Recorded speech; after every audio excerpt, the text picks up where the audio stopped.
विश्वास है कि जिस तरीके से आप लोगों ने अभी हमारा स्वागत करा और जिन बातों को जो आपने बोला कि इस बार हमें यहाँ पर विकास चाहिए और उसके लिए आप सभी ने अपने नेता, एक बार फिर आपके बीच रहने वाले अपने नेता भारतीय जनता पार्टी के उम्मीदवार सुशील बाबू को आपने अपना नेता माना है।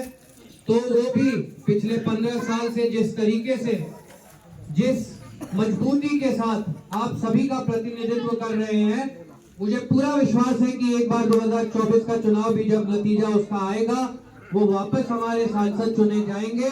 तो उसी तरीके से जनता के बीच रहकर जनता की समस्याओं का हल निकालने का, अगर यहाँ पर औरंगाबाद के क्षेत्र में अभी किसी नेता के पास उतना बल है, वो ताकत है कि सरकार को अनुशंसा कर अपने काम को संभव तरीके से सफलतापूर्वक जनता के बीच उतार सके, तो वो हमारे माननीय सांसद सुशील बाबू के हाथों में है। साथियों, ये ताकत आपके एक एक वोट की ताकत है। ये ताकत जो मिलती है वो आपके आशीर्वाद से मिलती है। तो हमारा आप सभी से हाथ जोड़कर विनती है कि इस आशीर्वाद को अपने माननीय सांसद पर बनाए रखिएगा। 2024 का चुनाव एक बार फिर हमें इस देश को, हम सभी को एक अवसर दे रहा है कि हमारे अपने देश को, हमें विकास की गति जो इस भारत देश में अब नरेंद्र मोदी जी के नेतृत्व में बनी हुई है, हमारे गरीबों के मसीहा जिन्होंने हमारे गरीब भाई बहनों के सर पर छत डालने का काम करा, वो गरीबों के मसीहा नरेंद्र मोदी जी जिन्होंने किसानों को सम्मान दिया, युवाओं को रोजगार के अवसर दिए, हमारी महिलाओं को, हमारी माताओं को, बहनों 5 लाख रुपया के इलाज का, मतलब किसान सम्मान निधि के तहत 6,000 रुपया साल में आता होगा। तो किसी न किसी रूप में वो जरूर लाभ ले रहा होगा मोदी सरकार की योजनाओं का। वातावरण ऐसा है कि जहां कहीं भी चले जाइएगा कि हम एनडीए के कार्यकर्ता हैं, भाजपा जदयू के कार्यकर्ता हैं। यहाँ नीतीश कुमार जी की सरकार है। नीतीश कुमार जी ने बच्चों को पढ़ने के लिए बैंक से ऋण सरकार दिलवाती है।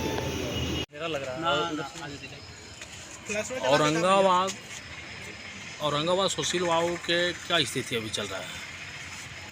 देखा जाए तो सांसद महोदय का कार्यकाल अच्छा था, पर यह युग रामलला का युग है, यह युग नरेंद्र मोदी का युग है। तो यह युग आदरणीय सांसद हमारे सुशील बाबू का युग है। तो हमको तो नहीं लगता है कि इस बार आदरणीय सांसद सुशील बाबू यहाँ से चुनाव हारेंगे। ऐसा इसलिए भी कि उनकी एक वोट की ताकत, उनकी लोकसभा में एक वोट की ताकत, आज धारा 370 हटाया, सीए हटाया, ट्रिपल तलाक हटाया, और जो आज 500 वर्षों से हमारी जो हिंदुओं की जो सपना थी वो साकार हुआ। और इसी के लिए हम लोग का तहे दिल से है कि भाई आदरणीय सांसद सुशील बाबू को यहाँ से जिताकर मोदी जी की एक हाथ को मजबूत करें, और कुछ नहीं। आप कहाँ के रहने वाले हुए? हम तो रहने वाले इसी औरंगाबाद के हैं, और मेरा प्रखंड भी औरंगाबाद में, गांव भी औरंगाबाद में है।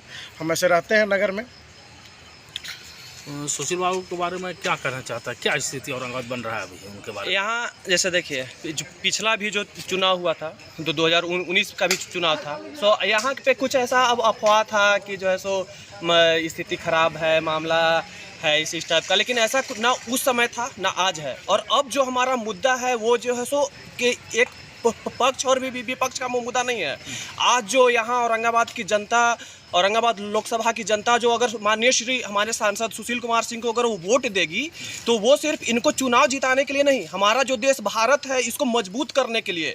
आज हमारा जो है सो 22 जनवरी को जो राम मंदिर का शिलान्यास हुआ, इस सपना को साकार करने के लिए आगे अगर हम इन्हें यहाँ से औरंगाबाद से जिता करके हमारे सांसद महोदय को भेजते हैं, तो हम अपने हमारे जो माननीय प्रधानमंत्री नरेंद्र मोदी, उनके हाथों को मजबूत करेंगे। और उनका हाथ अगर मजबूत होगा तो फिर अयोध्या की तरह ही जो है सो हमारा जो अभी अतिक्रमण में काशी फंसा हुआ है, मथुरा फंसा हुआ है, हमें पूर्ण विश्वास है कि वो भी मुक्त होगा। और अब आज का जो चुनाव है ये जो है सो पक्ष विपक्ष का नहीं है, आज का जो चुनाव है राष्ट्रवाद का है, राष्ट्र प्रेम का है। अब कहाँ के रहने वाले हुए? मेरा घर जैसे अम्बा पास ददपा है, मैं औरंगाबाद में ही रहता हूँ। क्या स्थिति बन रहा है अखिल भारतीय इनका? विद्यार्थी परिषद। क्या स्थिति बन रहा है इनका? मतलब क्या मतलब औरंगाबाद से माहौल या क्या, मतलब आपका किस इलाका माहौल में से? क्या माहौल चल रहा है? हमारे देखिए, हमारा ही इलाका जो औरंगाबाद अम्बा का जो क्षेत्र ददपा मेरा घर है, ठीक है, तो वहाँ पे जैसे हर बार ऐसा होता है कि यहाँ पे जो है सो थोड़ा सा इस जैसे इस कास्ट के जो है सो लोगों का संख्या ज़्यादा है तो इनको वोट नहीं मिलेगा, वो है, ऐसा सिर्फ अफवाह फैलता है। चुनाव के दिन यानी चुनाव के 2 दिन पहले तक इस तरह का माहौल आ जाता है कि 80% 85% जो लोग हैं एक तरफा हमारे माननीय सांसद जी को सपोर्ट करते हैं और बूथ पे जाते हैं, और हम लोग वहाँ पे सक्रिय हो करके और जो असहाय होते हैं, जो आने में असमर्थ होते हैं, उन लोग को बूथ पे ला करके, और हम लोग उन्हें ये नहीं कहते हैं कि आप सुशील सिंह को वोट कीजिए, हम उन्हें ये कहते हैं कि जो हमारे भारत को आज जो है सो विश्व में कीर्तिमान कर रहा है, आप उसको वोट करिए। जो धारा 370 जो इतने दिन से ये पड़ा हुआ था, उसे हटाया, 35A हटाया, आप उसको वोट करिए। धन्यवाद। सर आपका क्या नाम हुआ आपका? मेरा नाम उमेश कुमार सिंह है। अच्छा, कहाँ के रहने वाले हुए? हम तो शाहपुर के रहने वाले हैं। आपका इलाका में क्या है, सुशील बाबू की क्या स्थिति बन रहा है? हमारे यहाँ सुशील बाबू का स्थिति बहुत अच्छा है, और भाजपा के प्रति जो राम मंदिर बना, इस पर सभी लोग एकत्र हैं और सभी भाजपा को चाहते हैं, और आज सभी के मन में है कि मोदी जी को हम वोट दें, चाहे कोई भी जात या कोई भी धर्म का हो, सभी को मोदी जी के आस्था जगा हुआ है और उनको इस महापर्व में उनका मदद करना चाहते हैं।